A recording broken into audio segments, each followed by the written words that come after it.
ನನ್ನೆಲ್ಲ ಪ್ರೀತಿಯ ವೀಕ್ಷಕರಿಗೆ ನನ್ನ ಪ್ರೀತಿಯ ನಮಸ್ಕಾರಗಳು. ನಮ್ಮ ಚಾನಲ್ನ ಇದೇ ಮೊದಲು ನೋಡ್ತಿದ್ದೀರಾ ಅಂದರೆ ದಯವಿಟ್ಟು ಸಬ್ಸ್ಕ್ರೈಬ್ ಮಾಡ್ಕೊಳ್ಳಿ ಫ್ರೆಂಡ್ಸ್. ಮುಂಚೆಯಿಂದ ನೋಡ್ತಿದ್ದೀರಾ ಆದರೂ ಸಬ್ಸ್ಕ್ರೈಬ್ ಆಗಿಲ್ಲ ಅಂದರೆ ದಯವಿಟ್ಟು ಸಬ್ಸ್ಕ್ರೈಬ್ ಮಾಡ್ಕೊಳ್ಳಿ ಫ್ರೆಂಡ್ಸ್, ಸಪೋರ್ಟ್ ಮಾಡಿ. ನಿಮ್ಮ ದಾರಿಯನ್ನು ನೀವೇ ಮಾಡಿಕೊಳ್ಳಿ, ಏಕೆಂದರೆ ನಾವು ಒಬ್ಬಂಟಿಯಾಗಿ ಹುಟ್ಟಿದ್ದೇವೆ ಮತ್ತು ಒಬ್ಬಂಟಿಯಾಗಿ ಸಾಗುತ್ತೇವೆ. ಆದ್ದರಿಂದ ನಮ್ಮನ್ನು ಹೊರತುಪಡಿಸಿ ಬೇರೆ ಯಾರೂ ನಮ್ಮ ಭವಿಷ್ಯವನ್ನು ನಿರ್ಧರಿಸಲು ಸಾಧ್ಯವಿಲ್ಲ. ಬುದ್ಧನು ಪ್ರಾರ್ಥನೆಯ ಬಗ್ಗೆ ಮಾತನಾಡಲಿಲ್ಲ. ಬುದ್ಧನು ಪೂಜೆಯ ಬಗ್ಗೆ ಮಾತನಾಡಲಿಲ್ಲ. ಬುದ್ಧನು ಕೇವಲ ಒಂದು ಸರಳ ಸೂತ್ರವನ್ನು ನೀಡಿದ, ಅದು ಧ್ಯಾನ. ಧ್ಯಾನ ಎಂದರೆ ನಿದ್ರೆಯನ್ನು ಮುರಿಯಿರಿ, ಕನಸನ್ನು ಮುರಿದು ಎದ್ದೇಳಿ. ಸಮಯ ಮತ್ತು ಪದಗಳನ್ನು ಅಜಾಗರೂಕತೆಯಿಂದ ಬಳಸಬೇಡಿ, ಏಕೆಂದರೆ ಒಬ್ಬರು ಮತ್ತೆ ಬರುವುದಿಲ್ಲ ಅಥವಾ ಅವಕಾಶಗಳನ್ನು ನೀಡುವುದಿಲ್ಲ. ಆಸೆ ಈಡೇರದಿದ್ದರೆ ಕೋಪ ಹೆಚ್ಚುತ್ತದೆ ಮತ್ತು ಆಸೆ ಈಡೇರಿದರೆ ದುರಾಸೆ ಹೆಚ್ಚುತ್ತದೆ. ಹಾಗಾಗಿ ಪ್ರತಿಯೊಂದು ಸಂದರ್ಭದಲ್ಲಿ ತಾಳ್ಮೆಯನ್ನು ಕಾಯ್ದುಕೊಳ್ಳುವುದು ಉತ್ತಮ. ಕಾರಣ ಏನೇ ಇರಲಿ, ಏನೇ ಆಗಲಿ ಕೆರಳಬೇಡ, ಕೋಪಗೊಳ್ಳಬೇಡ, ಜೋರಾಗಿ ಮಾತನಾಡಬೇಡ. ನಿಮ್ಮ ಮನಸ್ಸನ್ನು ಶಾಂತವಾಗಿ ಇರಿಸಿಕೊಳ್ಳಿ ಮತ್ತು ಯೋಚಿಸಿ, ನಂತರ ನಿರ್ಧರಿಸಿ. ಶಬ್ದವು ಧ್ವನಿಯಿಂದ ಮಾಯವಾಗುವುದಿಲ್ಲ, ಆದರೆ ಮೌನದಿಂದ ನೀವು ಮಾತ್ರ ತೊಂದರೆಯಲ್ಲಿ ಇರುತ್ತೀರಿ, ನೀವು ಮಾತ್ರ ದುಃಖಿತರಾಗಿರುತ್ತೀರಿ. ಮನಸ್ಸನ್ನು ನಿಯಂತ್ರಣದಲ್ಲಿಟ್ಟುಕೊಂಡರೆ ಸುಖವು ಸಿಗುತ್ತದೆ.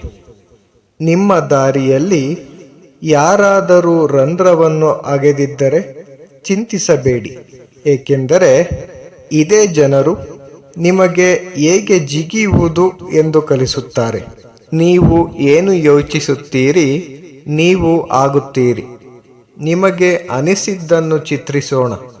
ನೀವು ಏನು ಊಹಿಸುತ್ತೀರಿ, ನೀವು ಏನು ರಚಿಸುತ್ತೀರಿ ಎಂದು. ಮನಸ್ಸನ್ನು ಹತೋಟಿಯಲ್ಲಿ ಇಟ್ಟುಕೊಂಡಿರುವ ಮನುಷ್ಯ ಜೀವನದ ದುಃಖಗಳನ್ನು ನಿಯಂತ್ರಿಸಿಕೊಳ್ಳುವ ಶಕ್ತಿಯನ್ನು ಹೊಂದಿದ್ದಾನೆ. ರಫ್ ಮಾಡಲು ಕಲಿಯಿರಿ ಮತ್ತು ಶಾಂತವಾಗಿರಿ. ನೀವು ಅಂತಹ ಶಕ್ತಿಯಾಗುತ್ತೀರಿ. ಪರ್ವತಗಳು ಸಹ ನಿಮಗೆ ದಾರಿ ಮಾಡಿಕೊಡುತ್ತವೆ. ತೃಪ್ತರಾಗಿರುವ ವ್ಯಕ್ತಿಗೆ ಒಂಟಿತನವು ಸಂತೋಷವನ್ನು ನೀಡುತ್ತದೆ. ಧರ್ಮದ ಬಗ್ಗೆ ಕೇಳಿದ ಮತ್ತು ಸ್ಪಷ್ಟವಾಗಿ ನೋಡಿದವನಿಗೆ ಮಾತ್ರ ಅರ್ಥವಾಗುತ್ತದೆ. ನಿಮ್ಮ ಹಿಂದಿನದು ಎಷ್ಟು ಕಷ್ಟಕರವಾಗಿತ್ತು ಎಂಬುದು ಮುಖ್ಯವಲ್ಲ, ನೀವು ಯಾವಾಗಲೂ ಮತ್ತೆ ಪ್ರಾರಂಭಿಸಬಹುದು. ಒತ್ತಡ ಎಂದರೇನು? ಇದು ನಮ್ಮ ನಿರೀಕ್ಷೆ ಮತ್ತು ವಾಸ್ತವದ ನಡುವಿನ ಅಂತರವಾಗಿದೆ. ಹೆಚ್ಚು ಅಂತರ, ಹೆಚ್ಚು ಒತ್ತಡ. ಆದ್ದರಿಂದ ಏನನ್ನು ನಿರೀಕ್ಷಿಸಬೇಡಿ ಮತ್ತು ಎಲ್ಲವನ್ನು ಸ್ವೀಕರಿಸಿ. ಮನುಷ್ಯನು ಎಷ್ಟೇ ನ್ಯಾಯಯುತವಾಗಿದ್ದರೂ ಅವನ ನೆರಳು ಯಾವಾಗಲೂ ಕಪ್ಪಗಾಗಿರುತ್ತದೆ. ನಾನೇ ಉತ್ತಮ ಎಂಬ ಆತ್ಮವಿಶ್ವಾಸ ನಿಮ್ಮಲ್ಲಿರಲಿ. ಪ್ರತಿ ಸಮಸ್ಯೆಗೆ 3 ಪರಿಹಾರಗಳಿವೆ.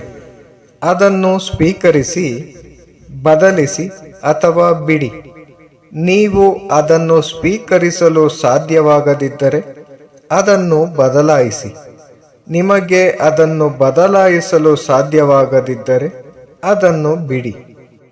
ಸಮಸ್ಯೆಗಳು ಜೀವನದ ಒಂದು ಭಾಗವಾಗಿದೆ.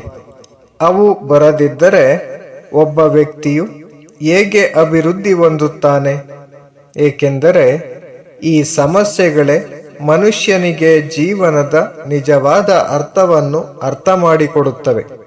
ಅಸಭ್ಯತೆಗೆ ಎಂದಿಗೂ ಪ್ರತಿಕ್ರಿಯಿಸಬೇಡಿ. ಜನರು ನಿಮ್ಮೊಂದಿಗೆ ಅಸಭ್ಯವಾಗಿ ವರ್ತಿಸಿದಾಗ ಅವರು ಯಾರೆಂದು ಬಹಿರಂಗಪಡಿಸುತ್ತಾರೆ, ಆದರೆ ನೀವು ಯಾರೆಂದು ಅಲ್ಲ. ಅದನ್ನು ವೈಯಕ್ತಿಕವಾಗಿ ತೆಗೆದುಕೊಳ್ಳಬೇಡಿ. ಮೌನವಾಗಿರಿ. ಸಮಯ ಮತ್ತು ಅದೃಷ್ಟ ಎರಡು ಬದಲಾಗಬಲ್ಲವು ಮತ್ತು ಯಾರು ಅದರ ಮೇಲೆ ಅಹಂಕಾರ ತೋರಬಾರದು. ಸಮಯವು ಗೆಲ್ಲುವುದಿಲ್ಲ ಅಥವಾ ಕಳೆದುಕೊಳ್ಳುವುದಿಲ್ಲ, ಅದು ಕಲಿಸುತ್ತದೆ. ನೀವು ಉತ್ತಮ ಹೃದಯ ಮತ್ತು ಶುದ್ಧ ಉದ್ದೇಶಗಳನ್ನು ಹೊಂದಿದ್ದರೆ ಎಲ್ಲವೂ ಯಾವಾಗಲೂ ನಿಮ್ಮ ಪರವಾಗಿ ಕೆಲಸ ಮಾಡುತ್ತವೆ. ನಾವು ಕಡಿಮೆ ಇರುವಾಗ ಕೇಳಲು ಸಮಯ ತೆಗೆದುಕೊಳ್ಳುವ ಯಾರಾದರೂ ಅಪರೂಪ ಮತ್ತು ಮೌಲ್ಯಯುತವಾಗಿರಬೇಕು. ಜೀವನವನ್ನು ಪಡೆಯುವುದು ಅದೃಷ್ಟದ ವಿಷಯ, ಮರಣವನ್ನು ಪಡೆಯುವುದು ಸಮಯದ ವಿಷಯ. ಆದರೆ ಸಾವಿನ ನಂತರವೂ ಜನರ ಹೃದಯದಲ್ಲಿ ಜೀವಂತವಾಗಿರುವುದು ಕರ್ಮಗಳ ವಿಷಯವಾಗಿದೆ. Thank you for watching friends. Please subscribe my channel.